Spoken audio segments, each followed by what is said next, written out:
President Donald Trump continues to slam the latest job numbers that just came out, claiming they favored his political opposition and were concocted. He promises new leadership at the Bureau of Labor Statistics.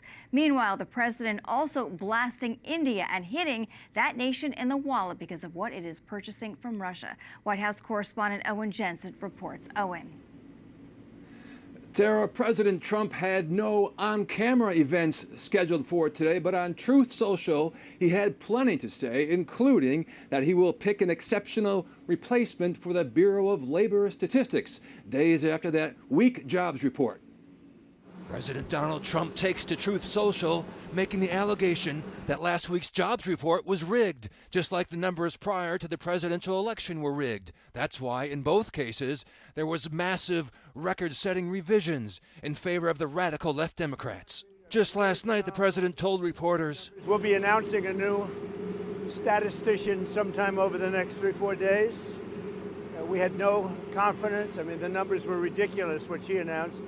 But that was just one negative number. All of the numbers seem to be great." Senator Chuck Schumer said President Trump was lying about the jobs report, and another Democratic lawmaker ripped the president. Well, it's the beginning of the Trump slump. We've been waiting to see how the chaos in tariffs and in healthcare policy is going to reverberate through the economy. I think we're starting to see it now. The Oregon senator also predicts what he calls some significant Trumpflation from tariffs. He's not going to like that either. Is he going to fire every key economist in the government?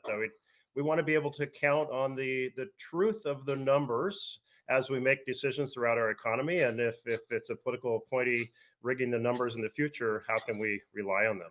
But the director of the White House National Economic Council says trillions of dollars in new tariffs will help balance the budget. And all inflation numbers are lower than they've been in 5 years. And so the idea that the tariffs are going to set off inflation and set off a recession is just not in the data. New tariffs on a wide swath of U.S. trading partners go into effect later this week. Among them, a 35% tariff on long-standing U.S. ally Canada. And Switzerland hit with a 39% import tax, even higher than the 31% President Trump originally announced in April. And with the ongoing war in Ukraine, President Trump today takes aim at India. Also posting on Truth Social, India is not only buying massive amounts of Russian oil, they are then, for much of the oil purchased, selling it on the open market for big profits. They don't care how many people in Ukraine are being killed by the Russian war machine. Because of this, I will be substantially raising the tariff paid by India to the USA. In addition, the U.S. plans to impose a 30% tariff on South African goods. And tariffs on Thailand and Cambodia were lowered after they agreed to a ceasefire arranged by President Trump. And today, the markets on Wall Street, they rallied. At the White House, Owen Jensen, EWTN News Nightly.